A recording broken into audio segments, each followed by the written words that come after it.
Vážení posluchači, přinášíme vám epizodu o vizuální identitě z roku 2021, kterou jsme dosud nevydali kvůli špatnému stavu nahrávky. Omluvte tak prosím zhoršenou kvalitu zvuku.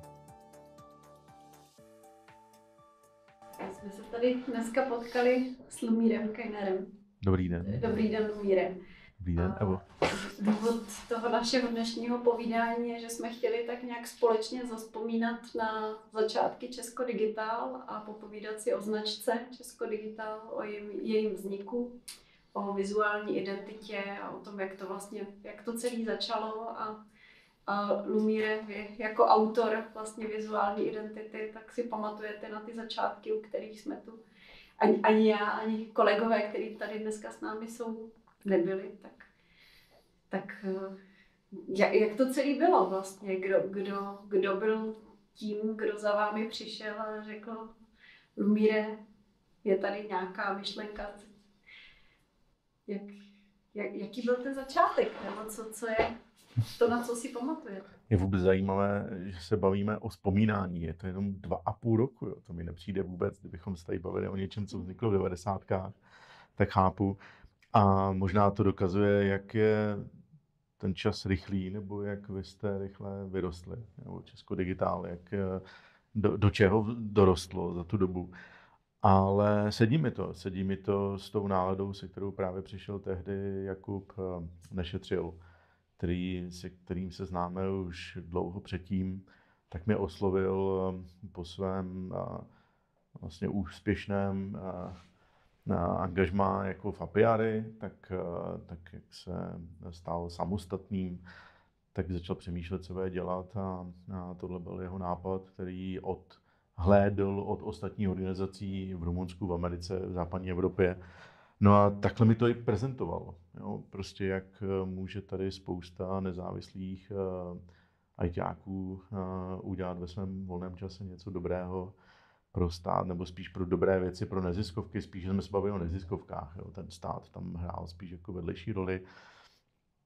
A ta idea byla na jednu stranu samozřejmě fantastická, ale tou lidí s tou vizí, jako většinou tak je. Já jako grafický designér, když mi představují ti nositelé těch myšlenek, nějaké představy, tak to je vždycky fantastické. Jo? A samozřejmě u Jakuba znám to pozadí, ta jeho schopnost prostě z ničeho něco vybudovat a tak dále, tak to je vždycky podmína potom, že aha, tak tady asi to nebude jenom sranda, ten to myslí vážně i s těmi plány, co říkal, kde bude za rok, kde bude za 2 roky.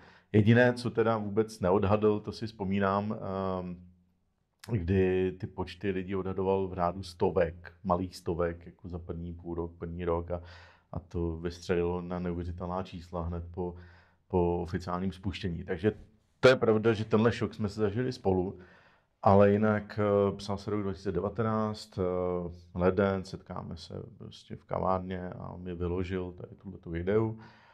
No a tím, že se jedná o neziskovku a je to jako dobrovolnická práce, tak u takovýchto projektů si sám vždycky dávám ještě zvláštní zadání. Dobře, udělám to, ale chci tam něco vyzkoušet, co nikde jinde si nemůžu dovolit.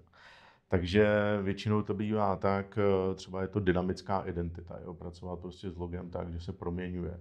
Nebo tím, že se jedná o ajťáky, o technologickou záležitost, tak jestli tam může technologie v té tvorbě a fungování toho brandu hrát nějakou roli. To byly moje otázky, takový jako vhled. Samozřejmě výhoda je u těchto projektů, že není problém, pokud se to vymyslí, můžeme naprogramovat, můžeme udělat. Což mě do toho přilákalo, ale vůbec první, co jsme museli vyřešit, je, jak se to bude jmenovat. Jo, já si dokonce myslím, že i Jakubova první otázka ani nebyla tak na to udělat logo, jak bývá běžným zadáním pro mě, ale spíš, jak se bude jmenovat. A tam jsme samozřejmě se bavili o tom, že si převezmeme nějaký název už z existující organizací ve světě, Code for All, a já nevím, kolik jich bylo jako ze světa, případně se tam taky objevilo Slovensko Digital. A to je jedna cesta, druhá cesta byla vymýšlet něco prostě od země, úplně odinut. A nakonec jsem rád, že jsme teda zvolili tu slovenskou cestu, že jsme si Že jsme se inspirovali u našich slovenských kamarádů tím, že jsme to pojmenovali Česko Digital. Jinak do dneška jsem velmi rád, že tak, jak se zavedlo to slovo i s tou tečkou, měli jsme spoustu otázek, protože máme doménu digital, že jo, není tam žádné CZ, píše se to velké Č, velké D, ale v logu je to malé.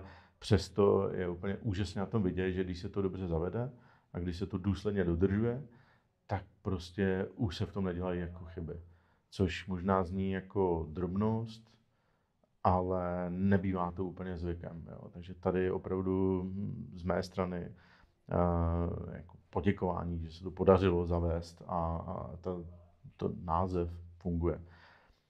Druhou věcí bylo samotné logo, takže klasický příběh, prostě skicování a nějaká prezentace toho, jak by to mohlo vypadat. Tam prakticky jsem okamžitě tušil, že by to mělo nějak reflektovat tu technologickou, programátorskou, nějaký vizuální jazyk, který je známý z tohohle prostředí. Takže proto to logo vlastně hned na první pohled jako dává jasně najevo, aha, tak tady se asi programuje, tady je nějaký jako ten terminal design, prostě tady tyhle ty věci, rozhozené ty háčky, čárky a tak dále. Takže za mě je to dvouřádkové logo, jo, že to první je ten kód, to druhé je Česko Digital, takže jsme chtěli i dostat automaticky tu webovou adresu do toho. Tam se spojilo spousta věcí dohromady, což spíš pomáhá té jasnosti, jednoznačnosti, že ti lidé moc netápou a funguje to i jako webová stránka, i jako název samotné organizace.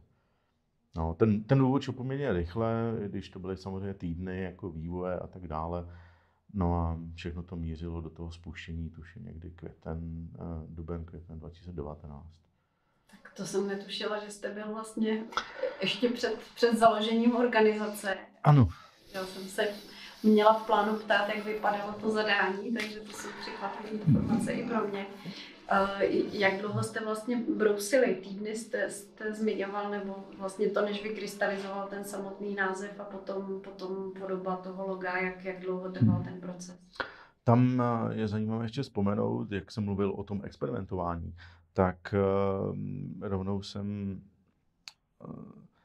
přišel s ideou, že když budeme používat jenom logotyp, to znamená slovní značku, bez nějakého výrazného symbolu, tak se rovnou vyplatí mít vlastní jako písmo. I vzhledem k tomu, o jakou organizaci se jedná, to znamená, pokud bude jí vlastně, tak vlastně všechno, co se tím napíše, tak po čase začne být automaticky spojováno s tou organizací. Si zabereme tady ten monospace jako písmo a bude se to cíleně stále opakovat, tak tam se povedlo, jednak jsem vycházel z písma Botanika od českého autora Tomáše Brousila, a když jsem ho s tím oslovil, tak on mi sám řekl, Botanika už je trošku jako staršího data, dobře, půjdeme do toho, ale uděláme jako renovaci, jakože překreslíme. Takže fakt máme na stole úžasný custom font, který je udělaný jenom pro Česko Digital. Nikdo jiný nemá tu šanci s ním pracovat. A můžete to vlastně vidět ve všech materiálech, se kterými se setkáte. A to je právě dílo Tomáše Brousila, který připravil ve 4 řezech jako kompletní sadu znaků pro to, aby se mohlo s tím pracovat. Takže když cokoliv napíšete tím písmem, tak v podstatě jste automaticky součástí toho vizuálního stylu. A za to mu patří i moje dík, že se toho zhostil, fakt neudělal jenom tu povinnou část práce a opravdu se do toho zakousil a udělal nové písmo. A na tomhle stojí samotné logo, takže ho můžete napsat už jenom tím písmem Česko Digital a je hotovo. A potom už jsou tam jenom ty hry s tím háčkem a s těma tečkama, což je zase jenom odkaz na to kódování, na ten terminal design. A trošku je tam i vložená ta česká vlajka, jako s tím zvětšítkem. Jo, tím. Takže i tam jsou tady tyhle ty skryté významy. No to jsem se právě chtěla zeptat, jaký je symbol toho zvětšítka, nebo jak se jmenuje ten šípka, znamenko větší.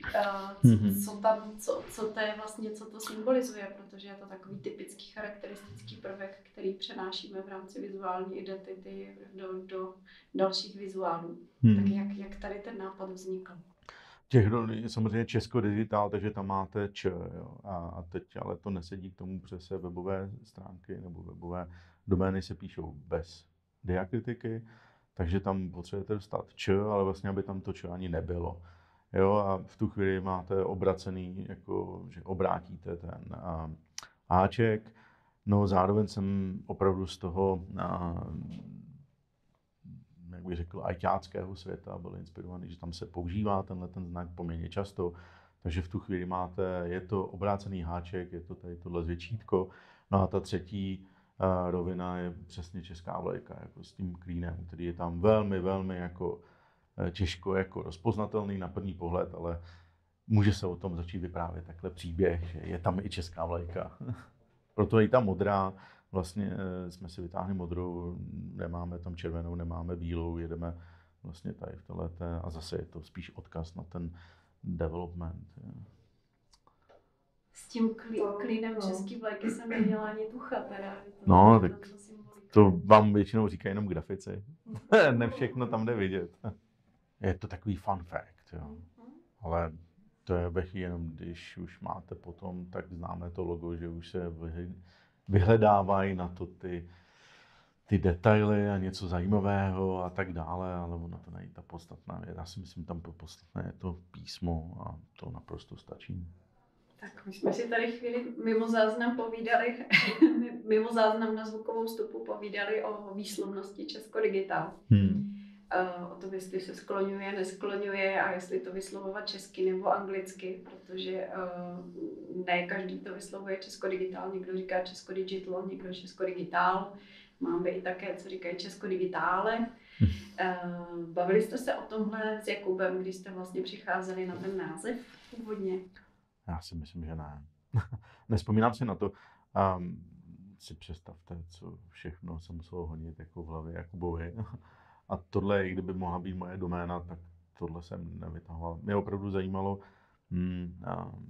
jak to vymyslet tak, aby to bylo univerzální, udržitelné a i kdyby do roka a do dne, což se až doslova stalo i včetně Jakuba, u toho už jsme nebyli, tak aby to fungovalo, aby to žilo samo. Takže proto i to písmo, proto vlastně to logo vychází z písma. Já si myslím, že to písmo je ten úplný základ, jo, a modrá barva.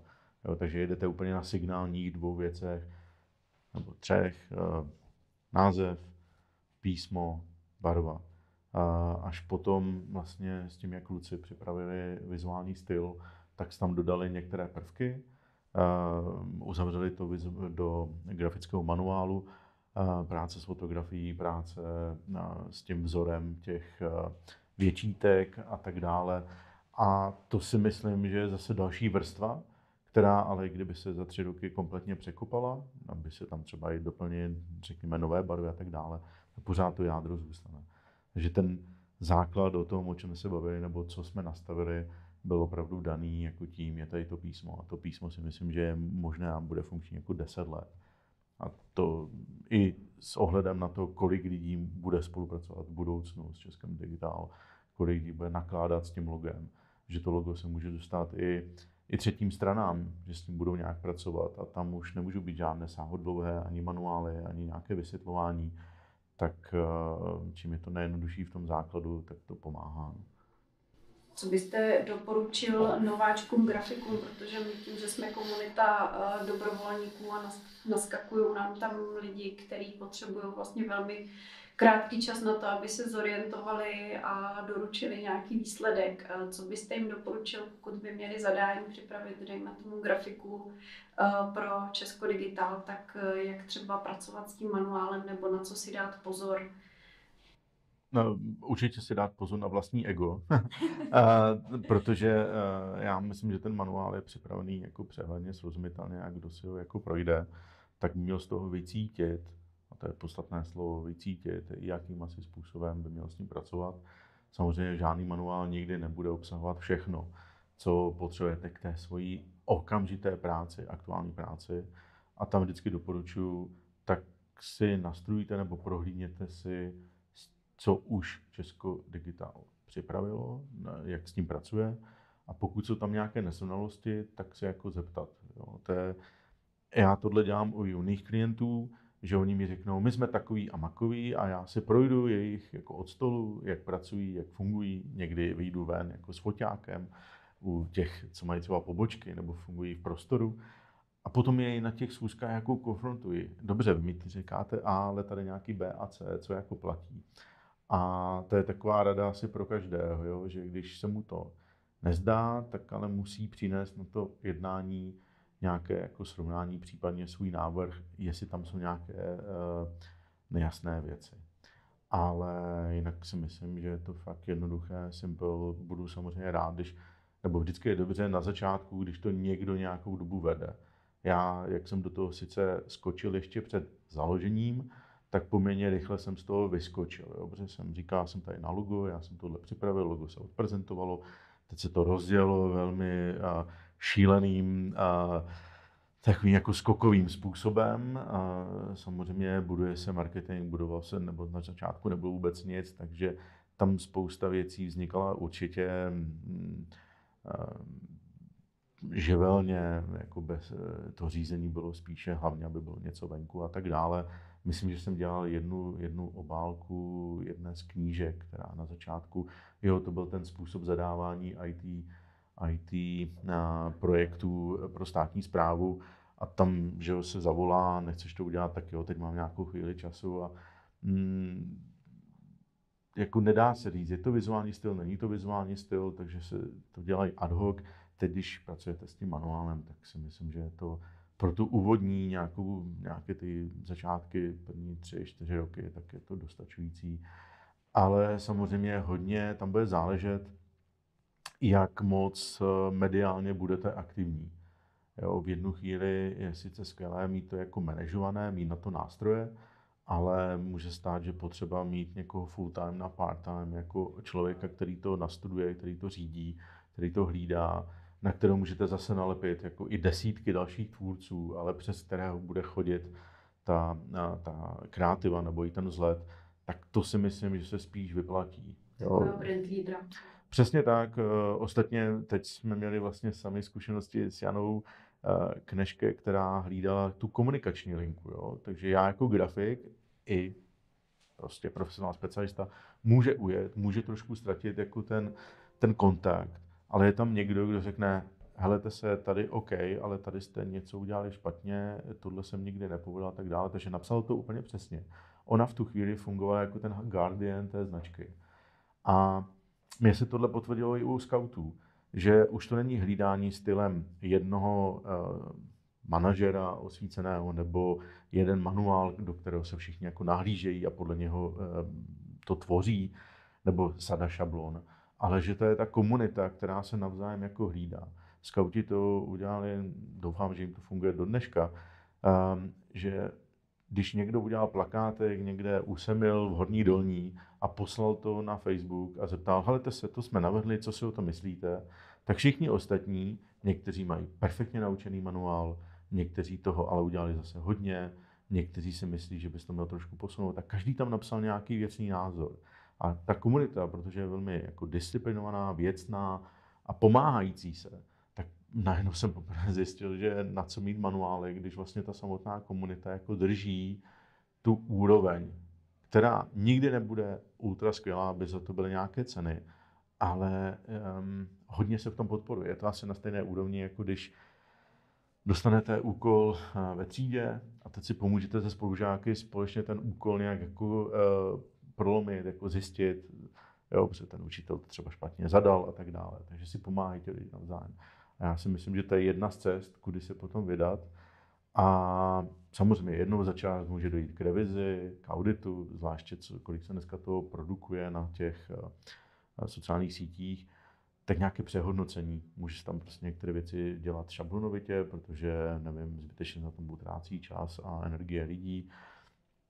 Další jsou možnosti nějakého místa, jako setkávání, kde se nahrává nebo ukládá dobrá praxe, to znamená něco, co jsme vyřešili takhle a takhle.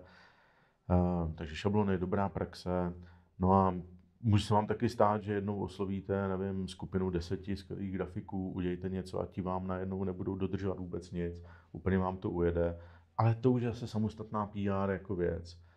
Jo, takže to už se zase řeší úplně jinak. A je to dohromady, to dělá takový jako živý celek, hodně dynamický. Může to bavit, ale vrátím se úplně zpátky.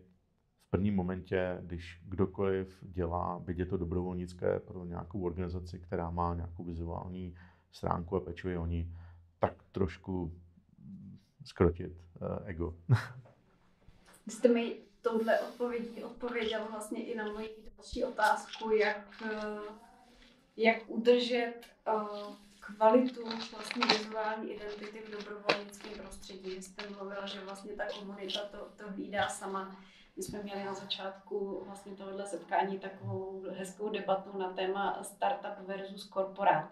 Já jsem se právě chtěla zeptat, jak ve startupovém prostředí, navíc v dobrovolnickém, kdy vlastně není jedna osoba, která by byla zodpovědná za to hlídání kvality, tak jak to vlastně udržet v té komunitě, aby se ta značka nerozjela a udržela si svůj charakter. Já si hlavně myslím, že tak asi znáte to z praxe, jo. Spousta věcí vzniká ad hoc. Spousta věcí vzniká, že jste vůbec ráda, že jste někoho sehnala, nebo že se někdo tomu chce věnovat. A ten člověk asi to poslední, co chce, je ještě, aby byl pod nějakou kuratelou a prostě vůli toho tam není. Na druhou stranu, jakým způsobem ho motivovat, aby prostě dodržel nějaká pravidla nebo aby přijal ta pravidla, protože asi není to moc dobré jako vstoupit do dobrovolnické organizace s tím, pokud nemá tuhle kompetenci nebo tuhle agendu, že tam jako si projeví jako svůj ať už výtvarný názor, anebo nějaké jako velkou myšlenku o té značce. To by měl buď říct dopředu, tak já se chci věnovat tomuhle a je to úplně jiný typ zadání, než když přesně má řešit nějaký post a on najednou v tom postu projevuje nějaké jako své nebo myšlenky, které jdou jako mimo, které posouvají a potom to obhájí jenom tím, že mu to přijde jako lepší, to je dost, nechci říct, že to je vysloveně sabotování, ale je to v dlouhodobém měřítku se to většinou vymstí. Ono to nevadí u jednoho postu. Dokonce si myslím, že někdy, příkladem Vánoce nebo výročí, tak může něco záměrně ujet. Ale musíte to hlavně vědět dopředu. Jo. Takže někdy to může být i cíleně jako zadáno, to je správně, ale nejhorší je, když je to zakázka ad hoc a ono vlastně i to řešení přijde ad hoc. Jo. A si to formou testu nebo vtipu, ale krotit ego a neujíždět záměrně. Ale je zajímavé, že by to nemělo to krocení ega, by neměl jako domluvat tomu autorovi ten zadavatel, ale ten samotný autor by už měl s tím přijít. Jo, vědět, kde jsou ty mantinely, vědět, s čím pracuje, to je zase potom další věc. Ten manuál by měl být, a pro mě do značné míry je, že tam mluví o těch volných věcech, s čím se dá. A proto je nejlepší nejenom se dívat do manuálu, ale podívat se na to taky, co v Česku Digitálu už bylo uděláno. Jak to vypadá, jak se dělaly publikace, jak se dělaly posty a tak dále. A zeptat se, jo, je tady teď volno, není tady teď volno, chcete v tom pokračovat a tak dále. Jo. Asi bez toho dialogu nemůže dojít k udržení jednotné linky. To jsem asi přesvědčen. Děkuju. My jsme se bavili na začátku, že vlastně i vy sám jste vstupoval jako dobrovolník do toho projektu. To znamená bez nároku na odměnu. A co bylo vlastně tím motivátorem, nebo co vlastně na té práci bylo takovou to jako přidanou hodnotou i pro vás? Určitě ten experiment, protože co jiného si člověk z toho může vzít. Kromě samozřejmě příjemných chvil jako debat s Jakubem o tom, co všechno plánuje. Druhý motivátor je, že pokud se to povede, pokud to bude skvělé, tak to bude všude vidět. Takže mít svůj podpis, vlastně i to, že tady sedím, je svým způsobem ta původní motivace a ono to žije, ono to tady bude, evidentně. Jsou tam skvělí lidé, tam pracují, takže proč by se s nimi jako člověk nepotkal potom. Tak asi tyhle 3 motivace bych řekl. Ale ten experiment jako většinou převládá. Že člověk nesedí jenom nad tím, že aha, tak udělám nějak logo, nějak to je, aby to bylo a jako by byl spokojený. To si nemyslím, určitě jsme o tom vedli debaty. Já ještě tehdy jsem mu předkládal nápady toho dynamického loga s tím, že budeme počítat lidi, kteří se přihlásí do toho systému a to se bude odrážet v tom, že se bude proměňovat ikona na sociálních sítích. Proto, jestli si vzpomínáte, tak ještě před rokem, než byla ta zkratka ČD, tak tam byla taková jako hlava toho avatara s číslem. Bylo tam 8 jako celou dobu. No a to je návrh, který vznikl na jaře 2019. A to měl být opravdu, že kdokoliv se přihlásí, tak jako je známe ve firmách, tak má takovou tu průkazku zaměstnanec číslo 1, 2, 3, 4 a když se po 10 letech udělá jako velké review a tam už je 48 000 čísel, tak já mám 4, tak ty jsi byl u toho základu, jo, teď je to všechno jinak. A tohle já jsem si představil a říkal jsem Jakubovi, proč by neměl každý, kdo vstoupí, potom se bavili o tom, co bude ten moment toho vstupu, tak bylo jasné, že udělá něco pro, ať už je to kus kódu, nebo napíše jako slogan, nebo nevím, ne, že jenom vypíše fakturu, ale že něco udělá pro tu organizaci, tak mu bude přiděleno číslo. A právě mi by se líbil ten skript, který by automaticky měnil vlastně na těch sociálních sítích tady tohle číslo a za mě to byl úplně geniální nápad a Jakub říkal, jo, to uděláme a já jsem si říkal, fajn, to je přesně, kde jinde by se tohle projevilo. A tam je ten experiment, ze který si jako grafik potom rád člověk nese něco se povedlo, něco je jinak, než mají ostatní. V tom jsou vždycky dobré tyhle neziskové, nebo řekněme motivací nebo ideami naplněné projekty. No nicméně to skončilo přesně na tom, že ten růst těch lidí byl tak obrovský, že to jsme úplně zapomněli jako plní 200, 400, takže to vlastně nikdy nebylo naplněno. To je jedna z věcí, která vlastně nevyšla a který byl můj jako taková představa sen a no, tak nedopadlo to, všechno nedopadne. Tak to je zajímavé, to jsem vůbec... A jak vlastně vzniklo, že toho avatara s číslem vystřídalo ČD? Bylo to z důvodu toho nárůstu a že vlastně už se nám tam 4 a 3 nuly nevejde? Co pak o tom by se to vezlo, ale na tom ta síla by byla, že by to bylo vlastně kontinuální od toho spuštění, že by časem se pochopil ten systém. My jsme z toho chtěli potom dělat jako placky, to znamená vlastně každý ten dobrovolný, který něco udělal, tak by z toho třeba vznikly placky, časem při nějakém setkání, trička, jo, najednou, hele, já mám 10 000, jo. Je to takový, pro tu komunitu by to fungovalo jako další ze symbolů, jako to spojení a tak dále, který nic moc nestojí, ale musel by se od toho prvního momentu vlastně kontinuálně držet. Což ještě na začátku vypadalo jako reálně, ale ono to vlastně padlo, nikdy se to nezrealizovalo. No a časem se zjistilo, že no tak co nám to tady bude viset, 8, avatar, to je úplně nesmyslné, tak souhlasím s tím, že ten monogram ČD prostě má smysl. Jo. Každopádně jsem moc ráda, že si o tom povídáme, protože my jsme se myšlenkou nějakých avatarů a badží zabývali teď před nedávnem taky a hledali jsme nějakou jako symboliku, takže... Tohle by bylo úplně skvělé. Mě by to sedělo do toho i pro jakoukoliv dobrovolnickou organizaci, by to bylo úžasné. Tady mi to přišlo ještě skvělé propojení jako s technologiemi. Ale jak vidno, i tohle potřebuje ultra management, takže od prvního okamžiku vymyslet, jak to sledovat. Potom asi už naprogramovat to nebude takový problém, ale my jsme nezvládli, to bylo tak živelné, že to nešlo a tak se zase povedly jiné věci. A co se za vás povedlo nejvíc, nebo co mám třeba nejradši na té vizuální identitě? Já si jako to písmo nejradši. Jo, není to přímo moje dílo, je to dílo Tomáše Brousila, ale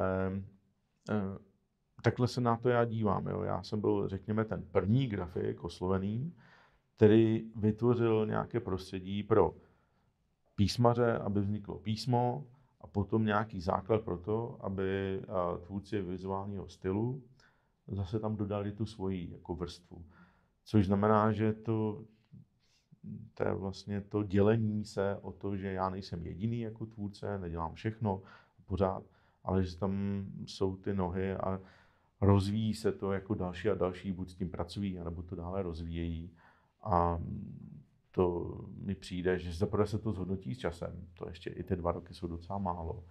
To uvidíme, jak se to bude posouvat, jak se to bude měnit, jestli to bude proměňovat, nebo jestli to, co dneska vidíme, tady bude 2030. Nejsem si úplně jistý, ale na tom se to zhodnotí. No. Takže spíš více i s délkou mé profesionální kariéry více zhodnocuju tu dlouhodobost, nebo řekněme dlouhodobě fungující projekty, u kterých jsem stál a něco jsme tam jako nastavili a stále se to drží a lidé nemají důvod to třeba měnit. To hodně pomáhá i těm značkám, ostatně příkladů ze světa je moc. A my někdy i v marketingu a grafice ještě obzvlášť inklinujeme k tomu jako změna, nové, jinak, nelíbí. Je to můj subjektní názor, ale já vám vlastně prosadím nějaký jako lepší, jiný. A pokud se to neprožene nějakým výzkumem s nějakými pádnými daty, tak většinou na tomu podlehneme a ono to nemusí udělat vždycky tu službu, kterou si na začátku toho očekáváme. Tak uvidíme. Ale to množství lidí, a to nejenom se zabývají grafikou, ale právě i celé Česko Digital, kolik tam je těch dobrovolníků, tak je to pro mě fenomenální jako úspěch. Jo. Děkuji moc. My jsme koukali doteď hodně do minulosti, koukali jsme na to, co bylo. Když se podívám do přítomnosti, tak vlastně naše spolupráce ještě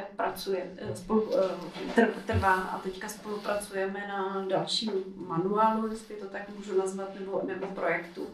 Říkáme tomu pracovně kategorizace brandů, jedná se vlastně o souvztažnosti nebo vztahy značek, podznaček nebo značky, loga Česko Digital a značek našich partnerů, zadavatelů. Řekl byste něco vlastně o tomhle projektu? A to je právě skvělé, to je totiž další experiment. Jo? Já jsem si na tomhle mohl ukázat i sám sobě, co znamená jako vytváření brand architektury. Jo? Protože vymyslet logo, to asi dneska není nic jako nového. Spousta firem, spousta log. Ale velmi často se s tím setkávají taky všichni, jsou ty co-brandingy. To znamená jednou za čas, jak jsme zvyklí z plakátů na festivaly, tak se tam objevuje logo festivalu s nějakým logem hlavního sponzora a tak dále. No a samozřejmě, když jsou to neziskovky, a to jde vidět taky na plakátech, tak najednou těch log je tam 20, jo, 30.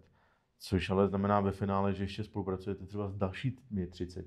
A když se podívám na Česko Digital, že to je obrovská síť jako provázaných vztahů na různých úrovních a my jsme to absolvovali s Radkou, že ona, když to vykreslila, tak jsem zjistil, že tam je nějakých, nevím, 5 úrovní s dobrovolníky, s partnery, s projekty, vymýšlíme vlastní projekty, podílíme se na projektech a tak dále. To, když jsem viděl, tak jsem říkal, wow, a všechny ty projekty mají loga. Všechny ty, vlastně kromě dobrovolníků, co už se dneska dá říct, že i jejich avataři na sociálních sítích jsou taky loga, takže se dají udělat, jak se tomu říká, když doplňujete na sociálních sítích ty jejich fotky. Nevím. No, jednak ty profily, jednak, že tam vytváříte ty překrytí, badge nebo filtry, přesně tak. Takže dneska už se dá mluvit, že i každý dobrovolník v podstatě tím, že se tam dobrovolně dá filtr, nevím, podporu Česko Digital nebo hlasuju pro Piráty a tak dále, tak vlastně už dneska máte najednou tisíce vztahů. A teď v tomhle udělat pořádek, protože různé vztahy mají různou míru, váhu, jsou tam jiné výstupy. Když spolupracujete s Českou spořitelnou, tak Česká spořitelna bude na svých materiálech pracovat s vaším logem. To znamená, vy musíte zároveň i vybavit tu třetí stranu nějakým, ať už manuálem, logama a tak dále. Takže tam vzniká neuvěřitelné množství vztahů. A mně přijde jako příležitost při tom, co dneska znamená logo, to je nějaký prostor někde, kde se dává obrázek, když to řeknu úplně lakonicky. No a co kdyby ten obrázek měl i víc informací, než jenom o tom, kdo to je, ale taky jakém vztahu je v tom, co vidím. To znamená, když je tam, učíme se online, tak já tam nechci číst jenom Česko Digitál, okay? Nebo učíme se online by Česko Digitál, jo? Ale může to být napsáno realizováno, nebo realizuje Česko Digitál. A já se najednou nedozvím jenom, že to je Česko Digitál nějaké, ale že taky, co tam dělalo. Jo? To mi přijde úplně skvělé a to samo může fungovat jako logotyp. A tím, že to je text, tak my to máme v jednom písmu, i v malých velikostech je to čitelné, takže tady najednou se ukazuje, že wow, ono může logo fungovat jako velmi krátké sdělení a to mi na tom přijde skvěle. A k tomu jsme teď vytvářeli ten manuál, kdy se ta slova můžou proměňovat, spolupracujeme, hlavní partner a tak dále a vždycky je to doplněno tím Česko Digitál. To mi přijde skvěle. Takže budu velmi rád, když to bude fungovat v reálu, jak to bude fungovat, jestli to přináší ten efekt, ale hlavně trošku tomu bude na začátku tlak dovnitř, nezapomenom na to, že se tam nedává jenom logo, že vlastně existuje celá sada, celá struktura těch log. A jak to připravit, aby to bylo srozumitelné, asi tohle ještě na nás teď trošku bude ležet, aby ten manuál byl srozumitelný, aby to prostě v pravý čas tam byla správná věc. Možná nám pomůže samotné testování v praxi. No, jistě. Už teďka vlastně na projektu Nedlužím státu, tam se nám přesně vykryly ty slabý místa, které byly ještě v zadání. Takže asi to i v prostředí Česko Digitál se ukazuje, že každá strategie nebo manuál psaný od stolu musí vyzkoušet praxe. Těším se na to, že to do ní zavedeme. Přesně tak, jednak je tam ten experiment, o kterém jsem mluvil, jako největší motivátor. A já vím, že to je komplikovanost, jo? Je to navíc, musí se to dělat, není to zvykem a tak dále. Ale za mě jako za grafika nebo dobrovolníka, tak všichni říkají, přece se u toho mám něco naučit. A já to tady chci prostě vyzkoušet, protože první další oblast, ve které by se dalo uplatnit podobně jako vztahové logo, řekněme, tak je státní správa, jo, nebo města. Mimochodem i na některých plakátech se s tím můžete setkat, když je nějaký festival, myslím, že Praha 7, nebo nevím, která část Prahy, tak tam píše, že tento projekt byl podpořen 100 000 korun z rozpočtu Prahy 7. Pro mě tohle sdělení na plakátu je daleko důležitější, než by tam bylo logo té které městské části. Takže já si myslím, že není to jenom záležitost neziskovek, ale vlastně i státní správy, kde já jako příjemce toho sdělení se dozvím v tom malém kousku toho plakátu, jaký je vlastně vztah. Jo.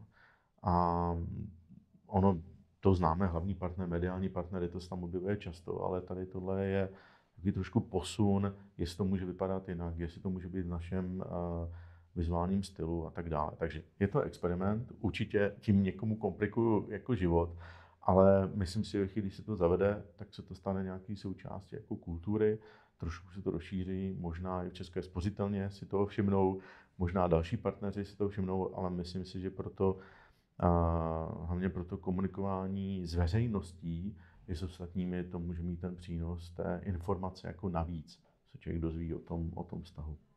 Mně se tenhle přístup moc líbí tím, že my se vlastně pozicujeme do role integrátora jako Česko Digitál, do spojovatele mezi neziskovým sektorem a státním správou.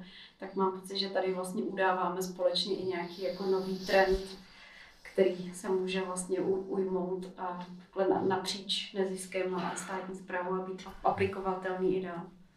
On trošku to i definuje, nebo spíše symbolizuje transparentnost. Jo.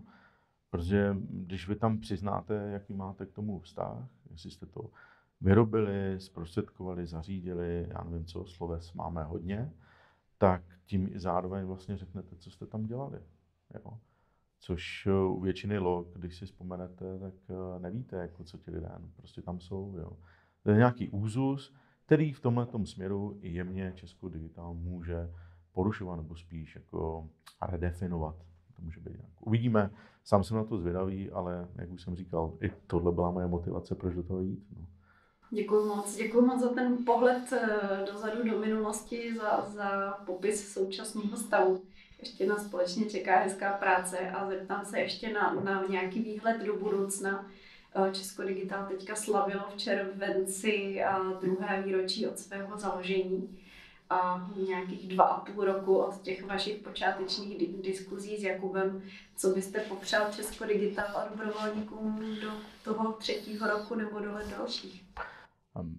Napadá mi jenom jediná věc, která bude společná jak pro organizaci, tak pro všechny dobrovolníky. Mít co nejvíc jasně definovaných jako aplikací, produktů, projektů, o kterých se ví, že prostě fungují, mají nějaký dopad, pomohly a že mají místo jako na světě. To znamená, Česko Digital bude vždycky bojovat o to místo na světě, a co znamená i pro dobrovolníky, aby vždycky tam viděli tu smysluplnost. Jo, proč to dělat? A čím více bude těchto projektů, že se na ní ukáže, bez Česko Digital by nebylo tohle, tak bude zpětně podporovat jak tu organizaci, tak vlastně i ty schopnosti nebo tu snahu těch dobrovolníků jako na tom pracovat. To bych fakt přál jako co nejvíce těchto projektů. Možná jich nemusí být ani na množství hodně, ale možná ten impact. Jo. To znamená, když se vám podaří objevit nějakou věc, výseč, o kterou se třeba nikdo moc nezajímal nebo nikdy nebyla zvládnutá, vám se to podaří, podle mě to bude úplně nejlepší, jako co se může stát. Jo. Tak to vám přeju jako úplně z celého srdce i z radosti z toho, že s vámi jsem mohl nebo můžu spolupracovat. Míra, děkujeme moc. Také děkuji za pozvání. Za dnešní rozhovor. Dobrá, děkuji. Hodně štěstí přeju. Děkujeme.